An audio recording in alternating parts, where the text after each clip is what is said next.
अस्सलाम वालेकुम लिसनर्स। फरवा हालिद का नॉवल रगे जान से करीब तर का part 35। So let's get started। मैं दुनिया का सबसे ज्यादा बुज़दिल और जालिम बाप हूँ जो इस काबिल ही नहीं था कि उसे औलाद नसीब हो। अल्लाह ने मुझे मेरे उसी गुनाह की सजा दी और देखो, एक बार औलाद जैसी नेमत को ठुकराने के बाद उसने मुझे दोबारा उस शर्फ से नहीं नवाजा, क्योंकि मैं इस काबिल ही नहीं हूँ। कासिम साहब झुके कंधे और नम आंखों से बोलते अपने जिगरी दोस्त शहाब दुरानी के सामने अपने अंदर का दर्द बयान करते हुए बोले, शहाब दुरानी आज बहुत दिनों के बाद मीरान पलस आए थे कासिम साहब से मिलने। कासिम, ऐसा मत सोचो, गलतियां जिंदगी में हर इंसान से होती हैं, तुमने भी की, मगर इतने सालों से उसका अजाला करने की कोशिश भी तो कर रहे हो ना। मुझे यकीन है एक दिन तुम जरूर सुरखरू होगे, बस हौसला रखो और हिम्मत मत हारो। शहाब दुरानी उनका कंधा थपथपाते उनकी हिम्मत बढ़ाते बोले, मगर मेरी बेटियां मुझसे बहुत नफरत करती हैं। हाइफा तो मेरी शक्ल भी नहीं देखना चाहती। अगर उसे पता चल गया कि इस वक्त वो अपने बाप के इलाके में है तो वो कभी वहां लौट कर नहीं आएगी। इतनी नफरत करती है वो मुझसे। कासिम साहब ये अल्फाज अदा करते रो पड़े थे। शहाब दुरानी और कासिम मीरान कॉलेज लाइफ से बहुत गहरे दोस्त थे।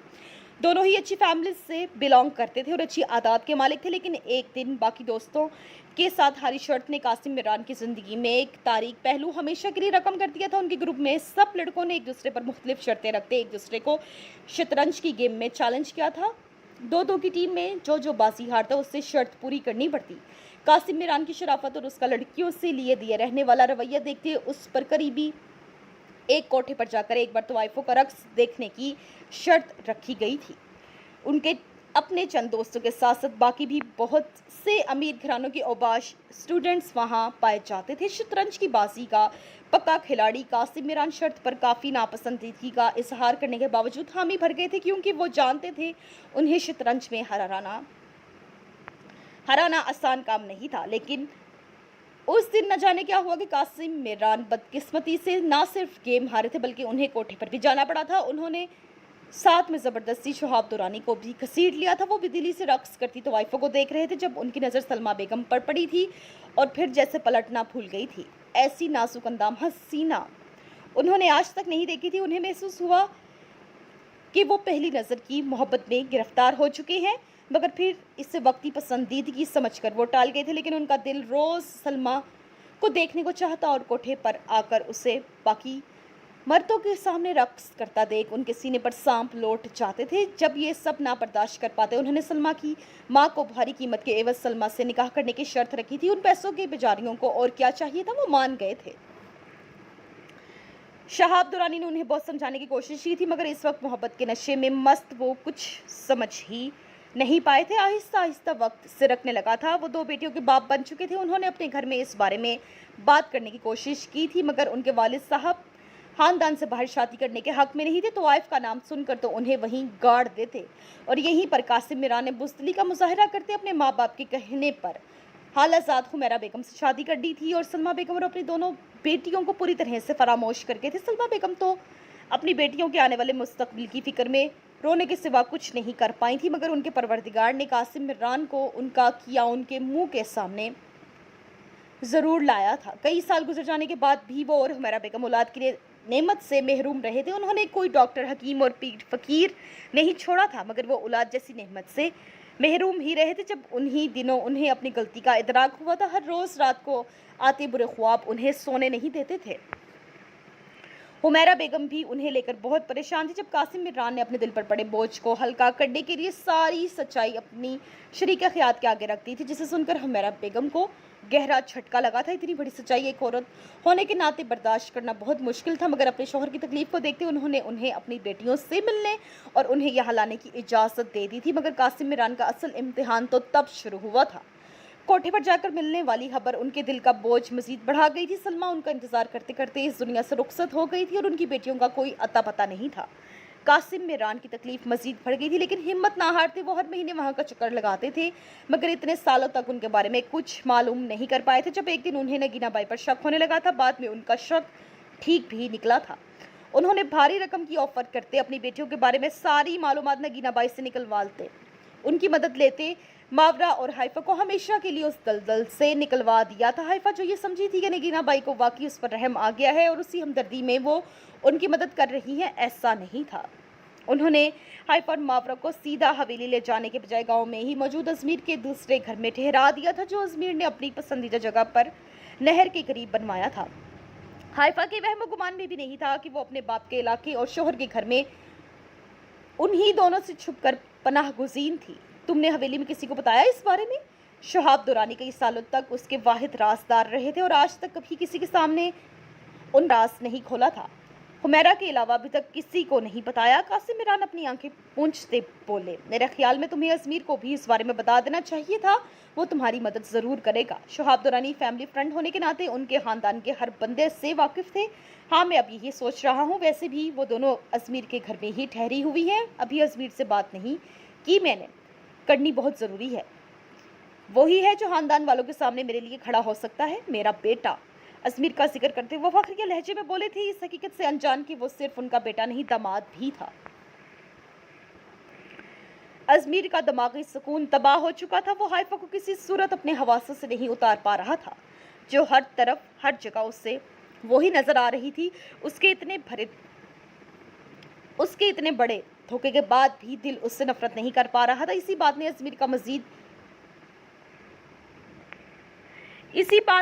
मजीद गुस्सा दिलाया हुआ था। उसके आदमी मुसलसल हाइफा को ढूंढने में लगे हुए थे, मगर वो नहीं मिल पाई थी, जिसके साथ ही अजमीर की फ्रस्ट्रेशन मजीद बढ़ रही थी। वो जब भी ऐसे खुद को अकेला महसूस करता था तो उसका ठिकाना उसका अजमीर आशियाना होता था, जहां वो तनहा हर शय को दिमाग से झटक कर सुकून महसूस करता था। इसलिए आज भी उसका रुख उसी घर की तरफ था। अजमीर को वहां आता देख कुछ मुलाजमीन की हवाइयाँ उड़ी थी, क्योंकि अंदर मौजूद दो हस्तियों का इल्म नहीं था अजमीर को। वो बिना इजाज़त किसी को इस घर में दाखिल होने की इजाज़त नहीं देता था। अब अजमीर के हाथों किसकी शामत आने वाली थी, कोई नहीं जानता था। ड्राइंग रूम में आकर बैठते अजमीर ने मोबाइल निकालकर स्विच ऑफ करना चाहा था, जब गलती से गैलरी वाले ऑप्शन पर हाथ लगने से हाइफा की तस्वीर स्क्रीन पर जगमगा उठी थी। ये उस दिन की तस्वीर थी जब अजमीर को सिगरेट पीते देख हाइफा ने बुरे बुरे मुंह बनाए थे।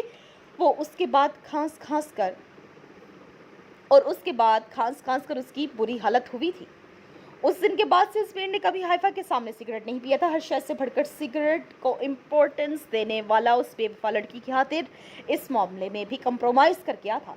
उस दिन का वाकया याद करते अजमीर के होंठों पर बेसाख्ता एक खूबसूरत सी मुस्कान आन रुकी थी, मगर अगले ही लम्हे उस लड़की का धोखा याद करते अजमीर उसकी तस्वीर डिलीट करके फ़ोन पॉकेट में रखता अपने बेडरूम की जानिब बढ़ गया था। ये बहुत गलत हो गया है। हाइफा बीबी अजमीर साईं के कमरे में ही है।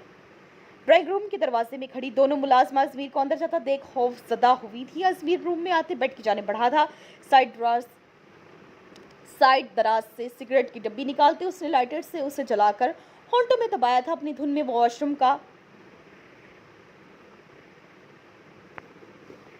वॉशरूम का अंदर से लॉक दरवाज़ा नहीं देख पाया था। अपने अंदर की अजियत को कम करने के लिए बिना ब्रेक लगाए वो एक के बाद दूसरा सिगरेट पिए जा रहा था।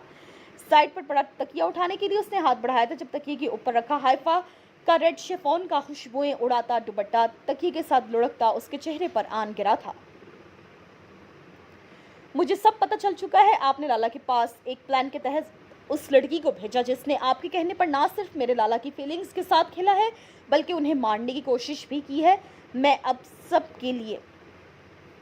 इस सब के लिए आपको कभी माफ़ नहीं करूंगी। आखिर क्या बिगाड़ा है मेरे लाला ने आपका? क्यों उनके पीछे हाथ धोकर पड़े हुए हैं? जो इंसान अपने सगे भाई की ज़िंदगी बर्बाद करने के लिए इस हद तक गिर सकता है। मुझे बहुत अफसोस और शर्मिंदगी महसूस हो रही है कि मैं उस शख्स की बीवी हूँ जिसे अपनी बिला वजह की नफरत और इंतकाम के अलावा कुछ नहीं आता, जो इंतहाई खुदगर्ज और मुफाद परस्त है। लाला का ख्याल बिल्कुल ठीक था आपके बारे में। आपको मुझसे मोहब्बत नहीं है। आपने मुझसे निकाह सिर्फ अपना इंतकाम पूरा करने के लिए किया है। आप जो ये सब कर रही हैं, एक दिन इसके लिए बहुत पछताना पड़ेगा आपको। सनीशा सुहान के मुकाबले खड़ी नॉन स्टॉप बोले जा रही थी। जब उसकी दिल को चीरती बातें सुनकर सुहान की हिम्मत खत्म हुई थी। बस सुहान की धड़ पर सनीशा की जुबान को ब्रेक लगी थी। सुहान की वहशतनाक आंखें और सबसे लाल पड़ता चेहरा देख सनीशा लम्हा भर को खौफजदा हुई थी। तो बस इतनी सी मोहब्बत थी सनीशा मीरान को मुझसे कि मेरे खिलाफ एक बात सुनकर मेरी मोहब्बत की धज्जियां उड़ा दी। सुहान की सर्द निगाहें सनीशा के चेहरे पर टिकी हुई थी। उसके करीब आकर खड़े होने पर सनीशा ने उल्टे कदमों पीछे हटना चाहा था। जब उसका इरादा भांपते सुहान उसकी कमरे में वाजो हमाल करता उसे बेहद अपने करीब खींच चुका था। नफरत करता हूं मैं अपने भाई से और मेरान पैलेस के हर फर्द से। जानती हो क्यों? क्योंकि उन सब ने मुझसे मेरी माँ छीनी है। मेरी माँ के कातिल का मुहाफिज बनकर बैठा है वो अजमीर मेरान। जिंदा जलाया गया था मेरी माँ को। उनकी चीखों की आवाज़ें आज भी मेरी समातों से टकराती हैं।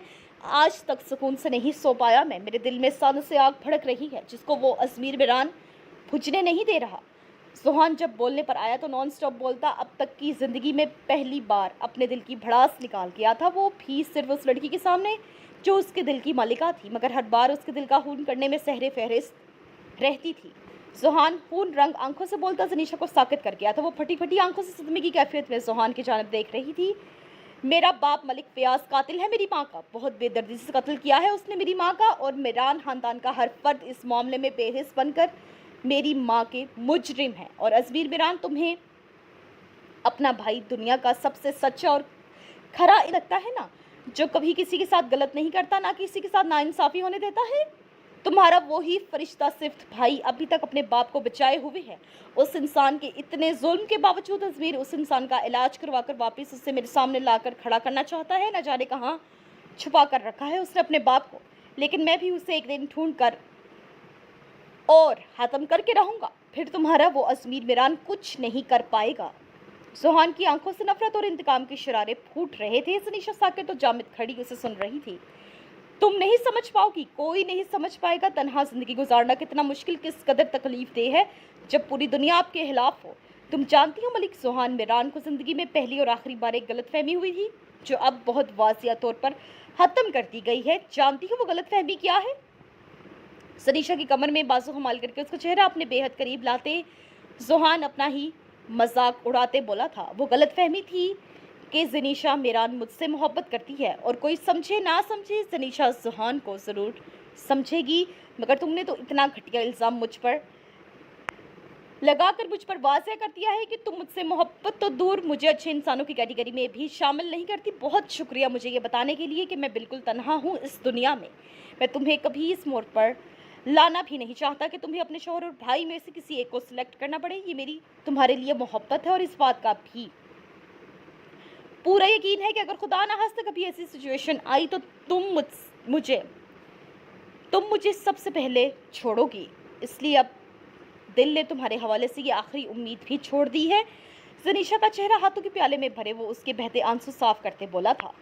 मगर एक बात याद रखना, जनीशा मेरान सुहान मेरान का कत्ल भी करते तब भी सुहान की मोहब्बत की पहली हकदार होगी। ये दिल तुमसे मोहब्बत करना कभी बंद नहीं कर सकता। हाँ, मगर थोड़ी दूरी बरकरार जरूर रख सकता है। सुहान जनीशा के चेहरे को होली से छूता उसके माथे पर लब रख गया था। कुछ लम्हे उसका नरम गरम लम्स महसूस करने के बाद उसने जनीशा को अपनी गिरफ्त से आज़ाद कर दिया था। वो अपने अंदर के उठते दर्द और इस तरह पर काबू पाने की खातिर रुख मोड़ गया था। जनीशा पहले उसके अल्फाज और अब उसके लम्स की वजह से जी जान से लरस उठी थी, मगर सुहान के यूं रुख मोड़ने पर तड़प उठी थी। वो उसे हमेशा गलत गर्दानती आई थी, इस बात से अनजान कि वो तन्हा बिना किसी सहारे और इमोशनल सपोर्ट के अपनी जगह अकेले लड़ते आया था। जिससे साथ चाहा था उसने दोहरे इल्ज़ामों की बरसात करती थी। सुहान, मेरी बात। सनीशा ने आगे बढ़ते सुहान के कंधे पर हाथ रखते भीगी आवाज़ में कुछ बोलना चाहता। मैं कुछ नहीं सुनना चाहता, तुम जा सकती हो यहाँ से। और उस लड़की को अजमीर के करीब मैंने नहीं भेजा था। अगर ये काम मेरा होता तो अब तक अजमीर मेरान बर्बाद हो चुका होता, क्योंकि सिर्फ हम दोनों ही एक दूसरे को बर्बाद करने की सलाहियत रखते हैं। सुहान उसका हाथ अपने कंधों से झटकता उसके लगाए गए इल्ज़ाम की तरदीद कर गया था। सुहान, सनीशा की आंखों से आंसू बरसात की तरह टपक पड़े थे। सनीशा मेरान, चली जाओ यहाँ से, मैं इससे ज़्यादा खुद पर जब्त नहीं कर सकता। वो मुठियाँ भिंचे कितनी मुश्किल से अपने गुस्से को जब्त किए हुए था, ये वही जानता था। पास खड़ी लड़की पर ना वो अपना गुस्सा निकालना चाहता था और ना ही उसके सामने अपने गुस्से की शिद्दत जाहिर करना चाहता था। जानता था उसकी ये नाजुक बीवी देख भी नहीं पाएगी। उसकी हल्की सी धाड़ पर खौफजदा होती जनीशा वहाँ से पलट गई थी। जनीशा के वहाँ से निकलते ही सुहान ने अपना सारा गुस्सा कमरे में पड़ी बेजान चीज़ों पर निकालते सब कुछ तोड़ फोड़ कर रख दिया था।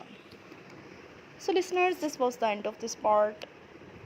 Listeners, Don't forget to like, comment, share, and subscribe my channel, and also press the bell icon for latest novels and episodes. Thank you.